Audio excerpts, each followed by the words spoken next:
A battle between these two, and Gout working so hard to get to him, and he gets there. Gout takes it by a meter. This 17-year-old kid just did something that even Usain Bolt never did when he was the same age. His name is Gout Gout, and he ran so fast that he broke a record that was 56 years old. While most kids his age worry about homework and video games, Gout is breaking records that stood for over 50 years. He ran 200 meters in just 20.04 seconds when he was only 16. That's faster than the great Usain Bolt ran when he was under 18. So who is this kid, and how did he get so fast so quickly? Gout was born in Australia to parents from South Sudan. His mom, Monica, and dad, Bona, moved to Australia in 2005 to give their family a better life. They had 7 kids, and Gout was one of them. The family settled in Queensland, near Brisbane. Gout's dad works as a food worker and drives for Uber to make extra money. His mom cleans buildings. They work hard to take care of their big family. Gout still lives at home and shares a room with his older brother. He says his brother is messier than him. Even though Gout is now famous, he lives like a normal teenager. He plays video games like Fortnite and scrolls through TikTok just like other kids. But there's something special about Gout that most people didn't know about until recently. When Gout was 12, his school had a sports day. A coach named Dee Shepherd was watching. She saw this tall, skinny kid run, and she knew right away he was different. Dee Shepherd used to work in the school uniform shop. She's 60 years old now and coaches track. When she saw Gout run, she told him something no one had ever said before. Gout remembers what she said. She basically told me I could be great, and that was the first time anyone ever told me something like that. Dee became his coach. She's tough and says what she thinks. She believes Gout will win Olympic gold one day. She told Australian TV, "I'm not suggesting it. He's going to go to that level. Olympic gold. It might not be in 2028, but definitely going to happen in 2032. The year 2032 is special because that's when Australia will host the Olympics in Brisbane. That's right in Gout's home area. Gout started getting faster and faster. When he was 14, he broke the Australian record for kids his age in the 100-meter race. When he was 15, he did it again in the 200 meters. But the big moment came in December 2024. Gout was running at his school championships. He ran the 200 meters in 20.04 seconds. This broke a record that had stood since 1968. That's 56 years. Optical illusion. It looks like he's accelerating, but he's not. Nobody does. Maybe Bolt did back then, but Gout wouldn't be, but he's holding his form, and as the others... The old record belonged to Peter Norman, who won a medal at the Olympics way back then. Peter Norman's family was happy to see Gout break the record. His daughters said their dad would have loved it, but here's the crazy part. When Usain Bolt was under 18, his best time was 20.13 seconds. Gout ran 20.04 when he was only 16. That made him only the second person ever to run faster than young Bolt. Usain Bolt noticed. The greatest sprinter ever posted a photo with Gout and wrote, "He looks like young me." Bolt even sent Gout a message on Instagram saying the same thing. But Bolt also gave him some advice. He warned that moving from junior races to adult races is hard. Bolt told reporters in Tokyo, "It's always easier when you're younger. I used to do great things when I was young, but the transition to senior from junior is always tougher. It's all about if you get the right coach, the right people around you, if you're focused enough." People started comparing Gout to Bolt all the time. They look similar when they run. Both are tall with long legs. Both have high knees and smooth running styles. Gout knows about the comparisons. He said, "In the moment, it feels great because everyone wants to be compared to Usain, but at times it does get a bit overwhelming. Although I do run like Usain Bolt, I do maybe look like him in a couple of ways. I'm just trying to be myself." After breaking the Australian record, Gout became famous. He signed a big deal with Adidas worth about $6 million. Companies wanted him to be the face of their brand. But Gout was still in high school. His manager decided to say no to most interview requests. They wanted to keep his life normal for as long as possible. In June 2025, Gout traveled to Europe for his first big race against adults. It was in the Czech Republic at a meet called the Golden Spike. This is where Usain Bolt used to race too. Gout won the race in 20.02 seconds. He broke his own Australian record again. And here's the cool part. When Bolt first raced at this same meet in 2006, he ran 20.28 seconds. Gout was faster. In September 2025, Gout got his biggest test yet. He made the Australian team for the World Championships in Tokyo. This is where the best runners from every country come to race. Gout was nervous but excited. At a press meeting before the races, he seemed a bit shy at first. When he walked out to meet the reporters, he put his hand in his pocket and gave an awkward smile. But once he started talking, he got more comfortable. He talked about his family's journey from South Sudan. He said it felt like destiny that the 2032 Olympics would be in his home area. When asked about this, Gout said, "Definitely, for sure. I think God kind of made my parents follow that path, and they ended up in Queensland. There was a choice between Canada and Australia, and I think per God's will that they landed in Queensland for sure." The reporters wanted to know what he does when he's not running. Gout was honest. He said, "I'm definitely more a doom scroller, just TikTok, Instagram, Snapchat, and talking to my friends." He also said he still shares a room with his brother, who probably makes a bigger mess compared to me. These answers reminded everyone that despite all his speed and fame, Gout is still just a regular teenager.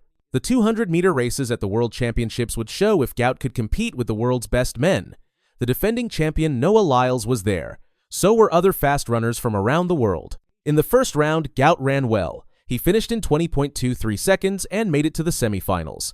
He was happy but knew he could do better. 2 days later came the semifinals. This is where only the fastest runners advanced to the final race. Gout needed to finish in the top 2 in his heat or be one of the 2 fastest losers. Noah Lyles ran an amazing race in his semifinal. He clocked 19.51 seconds, the fastest time in the world this year. It was a warning to everyone else that he was ready to win again. Gout's semifinal was tougher.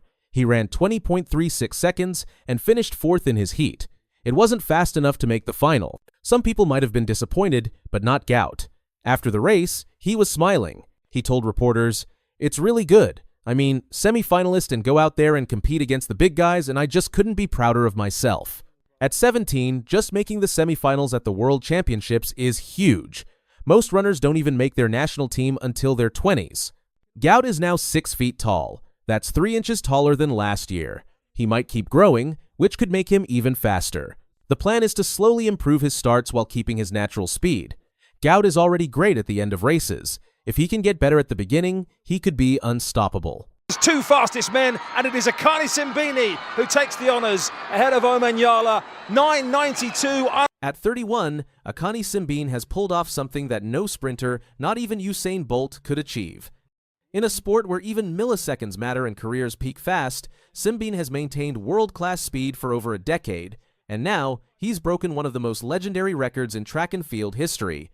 In 2025, the South African sprinter became the first athlete to run under 10 seconds in the 100 meters for 11 consecutive seasons.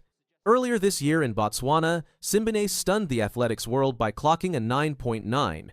That wasn't just a win, it was a statement. He officially surpassed Bolt's streak of 10 seasons, earning a fitting new nickname, the Sub-10 King. But for Simbine, the journey has been anything but easy. He's been called the nearly man after finishing just outside podiums time and again. Still, he never stopped pushing. "It's noise at the end of the day," he told BBC Sport. "I always show up. I get disappointed, but my family says being disappointed with 4th in the world is a bit crazy because you are the 4th fastest person alive." He's had his fair share of close calls, 5th at Rio 2016, 4th in Tokyo 2020, and again 4th in Paris 2024, despite setting a new South African record of 9.82. But these moments didn't break him. Instead, they built a fighter. 2024 marked a turning point. Though individual gold slipped through his fingers again, Simbine anchored South Africa to a silver medal in the 4x100m relay, his first Olympic medal. Then came a bronze in the 60 meters at the World Indoor Championships in Nanjing, proving once and for all that he belonged on the global stage. In 2025, Simbine turned that momentum into domination. He's undefeated in the 100 meters this year, winning gold in Xiamen, Kekio, Rabat, and Atlanta. He also led South Africa to gold at the World Relays in Guangzhou, showing the world he's not just consistent, he's peaking. So what changed? "I think it comes from having a really great indoor season," he said. By fine-tuning his 60 meters performance, he sharpened his explosiveness. "Usually, around this time, I would clock a high 9.9, but I'm running consistent sub-10 seconds because of the work we've done for 60 meters. His time in China in early 2025 was strategic. Instead of returning home, Simbine remained in Asia between meets, optimizing rest, recovery, and focus. The decision paid off as he clocked a world-leading 9.86 inches Atlanta and went on to dominate the Diamond League in Rabat with a 9.95, reinforcing his reputation as the most informed sprinter of the year. He's not just running with speed, he's running with purpose. In interviews, Simbine often speaks about the bigger picture, building a legacy, representing Africa on the global stage, and proving that the continent can produce world-class sprinters consistently. He understands that his platform extends beyond medals. It's about visibility, belief, and possibility. At the 2025 World Athletics Relays in Guangzhou, where he captained Team South Africa, Simbine didn't just run, he led. Under his leadership, the team not only qualified for the World Championships in Tokyo, but also left with gold. His anchor leg was clinical, showcasing his maturity and composure under pressure. He also understands the science behind his success.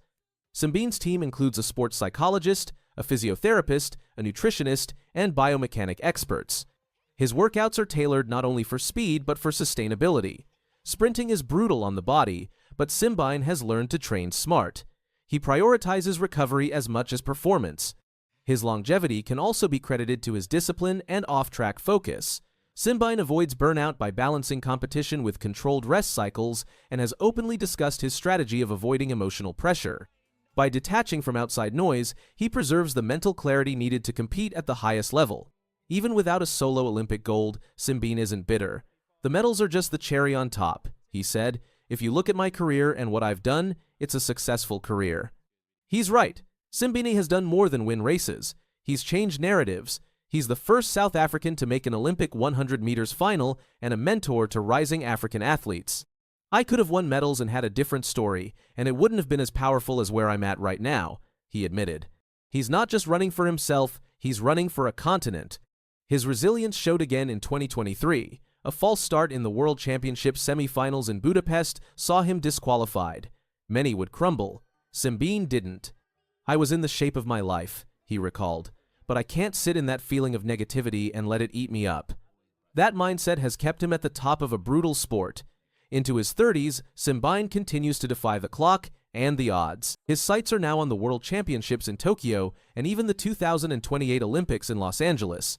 "That might be my last," he said, "but if the body still allows after that, I'll stick around." What's his secret to longevity? "I take every year as it comes," he said. "I have a great team, my coach, my physio. Everyone keeps me healthy. That's what's kept me in the game this long." For all the medals, mentorship, and milestones, it's that one record that defines him now. 11 straight seasons of sub-10 times. Usain Bolt never did it. Injuries, off-seasons, and form slumps broke other legends. But Simbine? He just kept showing up and delivering. "What I've been doing in the sport for South Africa and for Africa is a first," he said. "That is developing so many athletes after me. And for me, that's a very powerful position that I'm in." Sprinting is unforgiving. One bad start and it's over. But Simbine has mastered consistency. Year after year, race after race, hundredth of a second by hundredth of a second, he's delivered. Born the 21st of September 1993 in Kempton Park, Gauteng, Simbine didn't follow the typical route to greatness. He studied information science at the University of Pretoria and trained under coach Werner Prinsloo. He wasn't always the favorite, but he was always focused. At 176 centimeters tall and weighing 74 kilograms, he's not the biggest athlete, but his technical sharpness and acceleration are elite. His 9.82 from Paris remains the national record. He's also posted 19.95 inches, the 200 meters, and 15.08 inches, the 150 meters.